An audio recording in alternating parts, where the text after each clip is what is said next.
మస్తు టైం ఇచ్చిన ఇంకో 2 నిమిషాలు ఇస్తున్నా. నీ వల్ల అయితే నన్ను చంపి.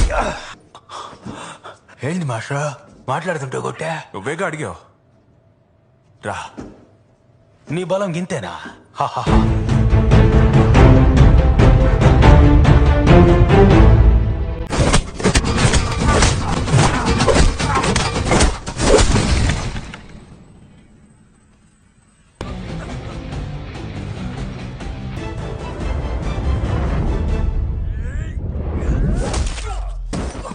తోల తీరిపోయింది.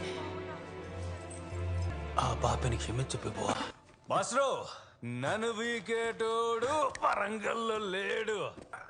యాడున్నా నాదే హవా. ఈషి మాట